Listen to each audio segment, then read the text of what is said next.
Voilà, Koulès. Demain, c'est Retafe face au FC Barcelone. Coup d'envoi 16 h. Donc, match qui sera diffusé sur beIN Sport.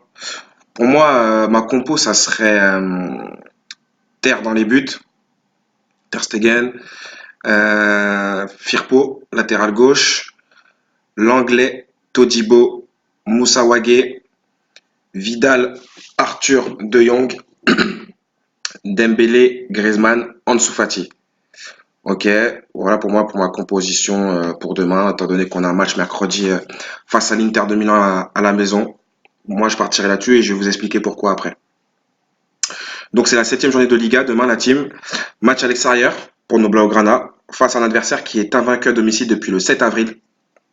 Donc, un adversaire qui est coriace à domicile, voilà, qui est plutôt bon, qui est plutôt solide.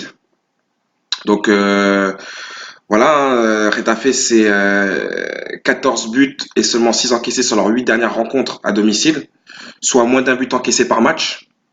Ok. Donc, comme vous pouvez vous en douter, c'était pas l'adversaire idéal pour nos Blaugrana qui sont malades à l'extérieur, avec aucune victoire depuis le mois d'avril et qui, depuis le début de saison, ont pris qu'un point sur 9 possibles à l'extérieur, dont une déroute la semaine dernière à Grenade.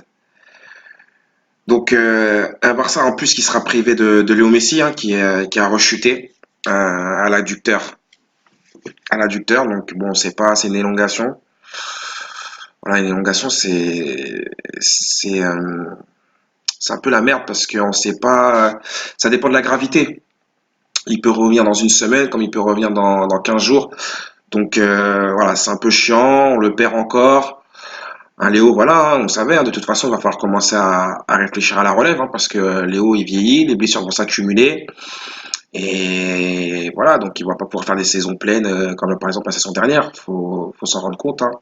Donc voilà, c'est au, c'est au club de commencer à y réfléchir. Voilà, donc pour demain, on attend aussi des choix forts de la part d'Ernesto Valverde, parce qu'au bout d'un moment, quand ton équipe trouve pas de solution depuis le mois d'avril à l'extérieur, il va falloir commencer à se poser des questions, à faire des choix forts, à prendre ses responsabilités. Voilà, arrêter de se cacher un petit peu. C'est bien beau de parler en conférence de presse, mais il va falloir agir aussi sur ses mises en place tactiques et sur ses compos d'équipe. Donc moi, c'est ce que j'attends demain de sa part. Euh, pour après, enfin, pour pouvoir retourner la situation à l'extérieur et prendre des points à l'extérieur, ça va être important que ce soit en championnat ou en Ligue des Champions. Puisqu'on a bien vu qu'aussi on est en difficulté en Ligue des Champions, où parfois on marque pas de but à l'extérieur, etc., etc. Donc voilà. Mais il y a quand même, il y a quand même du positif, puisque le Barça, c'est l'une des deux dernières équipes à avoir gagné à Getafe. C'est nous et Leganés qui sommes les deux dernières équipes à avoir gagné à l'extérieur à Getafe. Donc c'est plutôt bien. La dernière, c'était en début d'année, ça s'était soldé par 2 buts 1 pour le Barça. Score qui avait été bouclé dès la mi-temps, dès la première mi-temps. Le Barça avait mené 2-0 et il y avait une réduction du score juste avant la mi-temps, comme là à domicile face à Villarreal. La même chose. Messi et Suarez étaient les buteurs. Donc pour éditer cette victoire qu'on avait faite à Retafe en début d'année, cela va passer par mettre nos milieux Arthur et De Jong. C'est primordial de les mettre là. Le prochain match, il est dans 4 jours. Ils auront le temps de récupérer. Donc je pense qu'il faut les mettre titulaires. Et moi, j'aurais laissé reposer Busquets, ok, et j'aurais mis Arturo. Vous allez me dire pourquoi j'aurais mis Arturo? Parce que voilà, il faut de l'impact physique à l'extérieur. Il faut qu'on arrête de se faire bouger comme si on était des benjamins. Voilà, l'impact physique d'Arturo, ça va nous permettre de mettre quelques semelles. Parfois, ça fait pas de mal, ça fait du mal à l'adversaire, mais nous, ça nous fait pas de mal. Ça permet à l'adversaire de comprendre qu'aujourd'hui, on n'est pas venu là pour manger des bonbons. Donc Arturo, moi, je l'aurais mis. Donc je mettrais Frenkie, soit Arturo devant la défense. Voilà, histoire de muscler un peu ce secteur du milieu de terrain pour ce match extérieur, on doit obligatoirement prendre des points et même les 3 points, je dirais, parce qu'un point ça va 5 minutes. On doit prendre les 3 points, donc j'aurais fait ça. En défense, il va falloir aussi faire des choix. Au bout d'un moment, je vais bien comprendre Piqué. Il faut le reposer Piqué. À moins qu'il, je sais pas s'il le pique avant le match. Mais là, au bout d'un moment, le mec, il faut le reposer. On a un match des champions qui arrive. Il faut reposer Piqué. Moi, j'aurais fait jouer Todibo, histoire que le mec, il en puisse engranger des minutes de jeu, qu'il puisse trouver de la confiance, parce qu'en jouant pas, c'est pas en voyant ses coéquipiers faire qu'on engrange de la confiance. Loin de là, il faut qu'on puisse avoir ses aptitudes, etc., etc. Donc, moi, j'aurais mis Todibo sur un match à l'extérieur. Il va mettre l'impact fiche, j'ai aucun souci là-dessus. En plus, je l'aurais mis avec l'anglais pour que la communication soit beaucoup plus fluide, parce qu'ils vont parler en français, ça sera beaucoup plus simple. Donc voilà, j'aurais fait ça et j'aurais aussi fait reposer Semedo, hein, en faisant jouer Moussa Wagué pour lui aussi puisse engranger des minutes, trouver de la confiance. On l'a bien vu, hein, Firpo, lors de son premier match, il a eu un peu de mal. Donc voilà, faut donner des minutes aux joueurs pour qu'ils puissent engranger de la confiance et aussi prendre des automatismes. Il n'y a pas que les entraînements, hein, où on prend des automatismes, mais aussi pendant les matchs. Prendre des automatismes avec les partenaires, c'est super important. Donc moi, j'aurais mis Moussa Wagué et puis devant, en l'absence de Léo, il va aussi falloir qu'on assume les choix aussi devant. Il va falloir que Valverde assume ses choix, que le staff technique pardon, assume ses choix.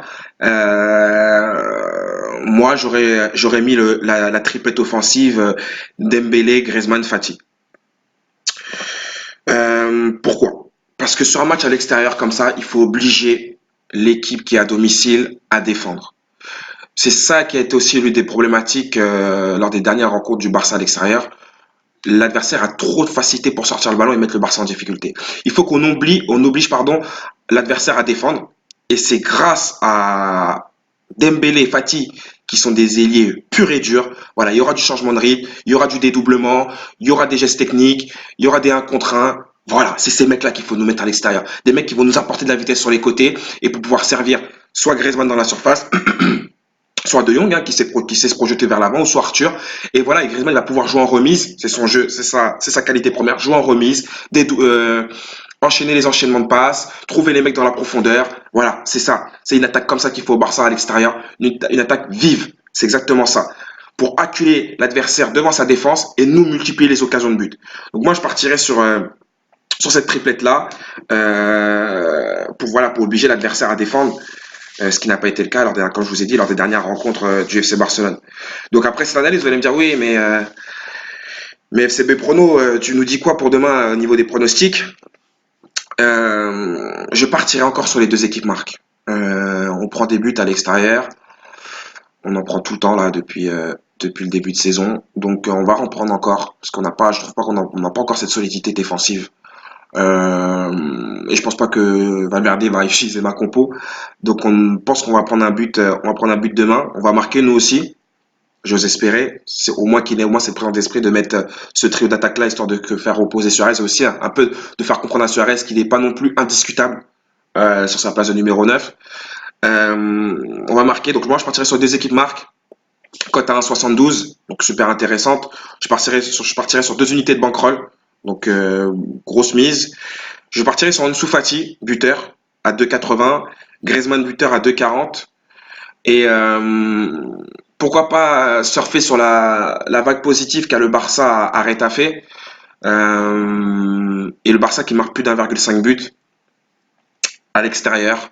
Pour moi, avec ces triplettes-là, avec ces triplettes offensives-là, le Barça peut marquer plus d'1,5 but à l'extérieur. Je ne sais pas pour vous, mais pour moi, avec cette attaque-là, normalement, le Barça marque plus d'1,5 but à l'extérieur. Une cote à 1,72. Donc je partirai sur ça, la team. On se retrouve demain pour le live sur Twitter, comme d'habitude, au coup d'envoi 16h. Et puis comme toujours, un Bisca Barça. Comme d'habitude, n'hésitez pas à aimer, à vous abonner, c'est gratuit. Et puis n'hésitez pas à commenter aussi, hein, si vous avez des remarques, si vous êtes d'accord avec moi ou pas d'accord. Moi, je suis ouvert au débat, il n'y a aucun souci. Si c'est constructif, il n'y a aucun problème. Voilà, merci à tous de m'avoir écouté. Bisca Barça.